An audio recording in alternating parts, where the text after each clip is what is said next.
नाबालिग पति की कस्टडी उसकी वयस्क पत्नी को नहीं दी जा सकती। एफसी प्रयागराज। एक अनोखे मामले में जहां एक नाबालिग लड़के और वयस्क लड़की जो 18 वर्ष से अधिक उम्र की थी की शादी हो गई। इलाहाबाद उच्च न्यायालय ने नाबालिग लड़के को अपनी पत्नी के साथ रहने की अनुमति देने से इनकार कर दिया क्योंकि विवाह शून्य था और ऐसा करने की अनुमति एक वयस्क और एक बच्चे के बीच शारीरिक संबंध बनाना को मंजूरी देने की राशि होगी, जो पोक्सो अधिनियम के तहत दंडनीय अपराध है। साथ ही अदालत ने लड़के की कस्टडी उसकी मां को नहीं दी क्योंकि वह उसके साथ रहने को तैयार नहीं था और संबंधित अधिकारियों को निर्देश दिया है कि वे 4 फरवरी 2022 तक बच्चे के रहने की व्यवस्था आश्रय गृह जैसी राज्य सुविधा में करे जब तक कि वे बालिग होने की उम्र प्राप्त नहीं कर लेता। डंडा।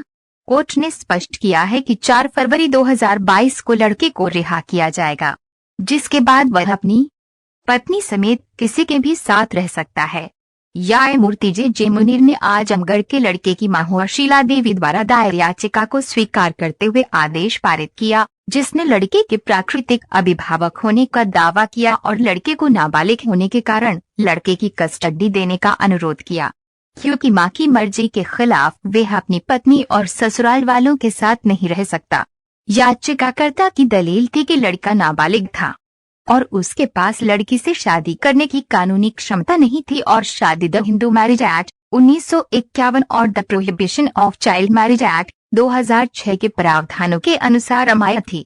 याचिकाकर्ता द्वारा ये तर्क दिया गया था कि लड़का नाबालिग होने के कारण अपने ससुराल के साथ रहने के लिए अपनी पसंद का प्रयोग नहीं कर सकता है और शीला देवी उसकी मां और प्राकृतिक अभिभावक होने के नाते लड़के की कस्टडी बहाल की जानी चाहिए। 18 सितंबर 2020 को लड़के को कोर्ट में पेश किया गया।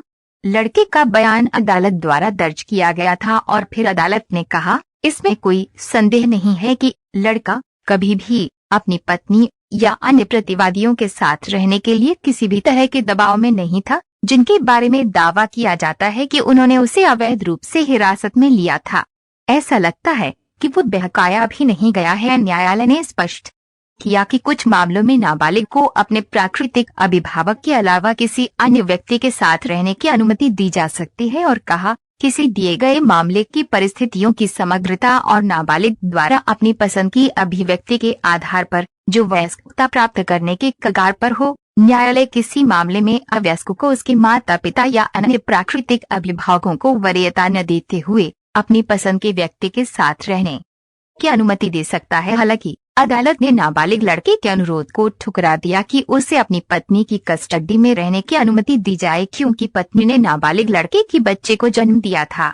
इस पर अदालत ने कहा, पॉक्सो अधिनियम एक नाबालिग लड़के के साथ एक बड़ी लड़की के साथ सहवास करना अपराध बनाता है, जो निश्चित रूप से किया जाएगा अगर लड़के को उसकी पत्नी की हिरासत में सौंपा गया है। एक नाबालिग की हिरासत या देखभाल जो स्वाभाविक रूप से नाबालिग को अपराध का शिकार बनाती है या उसके वयस्क अभिभावक को पॉक्सो अधिनियम के तहत अपराधी बनाती है, को कस्टडी नहीं दिया जा सकता है। कोर्ट ने कहा।